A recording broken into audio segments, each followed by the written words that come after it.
Assalamualaikum warahmatullahi wabarakatuh. Di sini saya akan menjelaskan tentang sistem pernapasan manusia dan hewan pada konsep dasar IPA di sekolah dasar. Sebelumnya, perkenalkan, nama saya Triana Novita Warda dengan NIM 14014214550 pada mata kuliah konsep dasar IPA di sekolah dasar dengan dosen pengampu Ibu Dr. Andes Sri Sulistiorini MPD.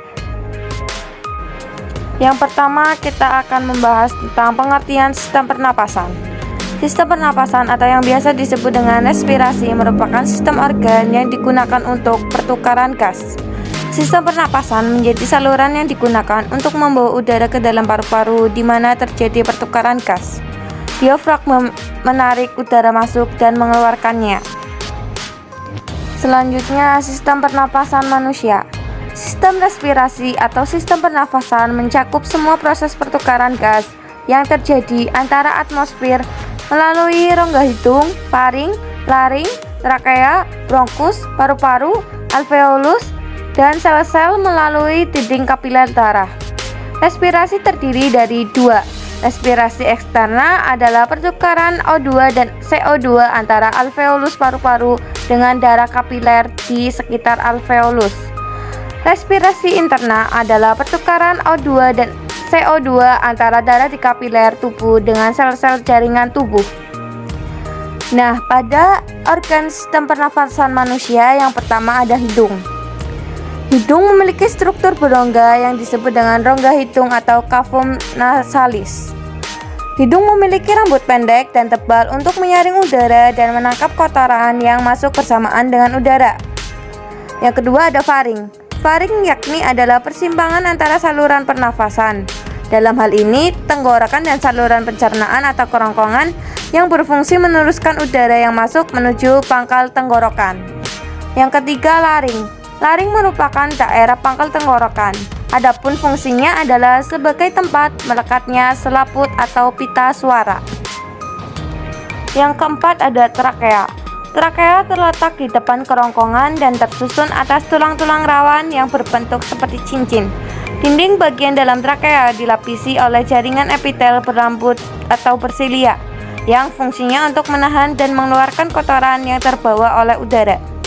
Yang kelima ada bronkus. Bronkus adalah percabangan trakea yang fungsinya untuk membawa udara menuju paru-paru kiri dan kanan. Yang terakhir atau yang keenam adalah paru-paru. Paru-paru adalah organ pernapasan yang terletak di dalam rongga dada dan terdiri atas dua bagian, yaitu paru-paru kanan terdiri atas 3 lobus dan paru-paru kiri terdiri atas 2 lobus. Selanjutnya ada sistem pernapasan hewan. Semua makhluk hidup yang melanjutkan kehidupan pasti melakukan kegiatan bernapas, lantaran dalam kelangsungan hidup hewan.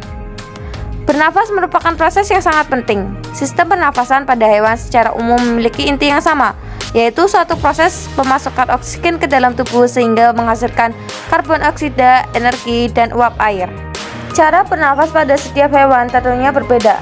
Hal itu karena lingkungan tempat tinggal hewan yang berbeda-beda, sehingga tentu saja cara bernafas pada setiap hewan juga terdapat macam-macam perbedaan. Selain memiliki perbedaan sistem pernafasan, hewan juga memiliki sistem gerak pada hewan yang berbeda.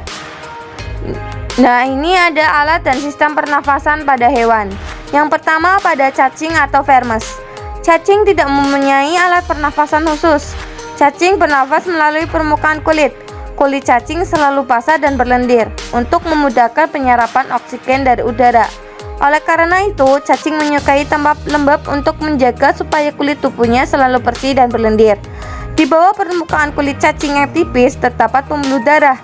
Saat udara masuk melalui kulit, oksigen diikat oleh darah. Pada darah cacing terkandung hemoglobin sehingga mampu mengikat oksigen. Oksigen yang diikat oleh hemoglobin akan diedarkan ke seluruh tubuh. Saat sisa pembakaran berupa karbon oksida dan uap air dikeluarkan dari tubuh juga melalui permukaan kulit. Yang kedua, ikan atau fishes. Ikan atau fishes bernafas dengan ingsan dan beberapa jenis ikan mempunyai labirin atau gelembung renang berfungsi untuk menyimpan cadangan oksigen atau O2.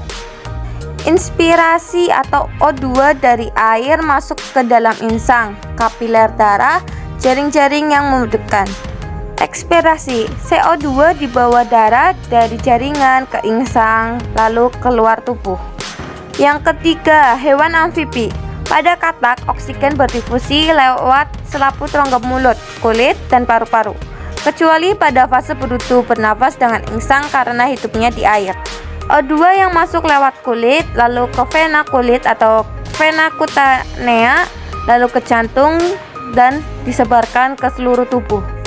CO2 dari jaringan, lalu ke jantung, lalu ke kulit dan paru-paru, atau arteri kulit, paru-paru, atau arteri pulmokutanea.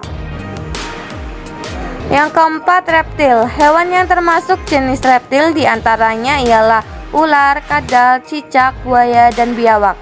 Reptil bernafas menggunakan paru-paru. Udara masuk melalui hidung, lalu ke batang tenggorokan, lalu ke paru-paru. Paru-paru reptil terletak di dalam rongga dada dan dilindungi oleh tulang rusuk. Paru-paru reptil sederhana dengan beberapa lipatan dinding yang dapat memperbesar permukaan paru-paru. Namun paru-paru kadal dan buaya lebih kompleks dengan beberapa belahan dan bertekstur seperti spons. Pada reptil yang sering berkubang di air seperti buaya, lubang hidungnya dapat ditutup selama menyelam. Dengan begitu, air tidak akan masuk ke dalam paru-paru. Yang kelima, burung atau aves. Burung bernafas dengan paru-paru. Selain itu, memiliki 8 atau 9 perluasan paru-paru atau pundi-pundi hawa sakus pneumatikus. Sistemnya, udara akan masuk ke lubang hidung, lalu masuk ke celat tekak pada dasar faring, kemudian ke trakea, lalu ke bronkus kanan dan bronkus kiri, lalu ke mesobronkus, bronkus divesa, dan dorsobronkus atau dorsal, lalu ke parabronkus, kemudian ke kapiler sehingga memungkinkan udara berdifusi. Yang keenam ada mamalia. Mamalia adalah jenis hewan yang menyusui anaknya. Ada dua jenis mamalia, yaitu mamalia darat dan mamalia air. Mamalia darat misalnya kambing, sapi, kerbau, dan kuda. Mamalia air misalnya paus, duyung, dan lumba-lumba. Alat pernafasan mamalia darat terdiri atas hidung, pakal tenggorokan, batang tenggorokan, dan paru-paru. Pada mamalia air, hidungnya dilengkapi dengan katup. Saat mamalia tersebut menyelam, katup akan menutup. Sebaliknya, saat mamalia tersebut muncul ke permukaan air, katup terbuka. Saat itulah mamalia air tersebut akan menghirup oksigen serta mengeluarkan karbon dioksida dan uap air. Selanjutnya ada gangguan pada pernafasan. Secara umum, gangguan pernafasan terjadi karena terganggunya pengangkutan O2 ke sel-sel atau jaringan tubuh asfiksi atau keracunan gas-gas berbahaya. Yang kedua ada pneumonia.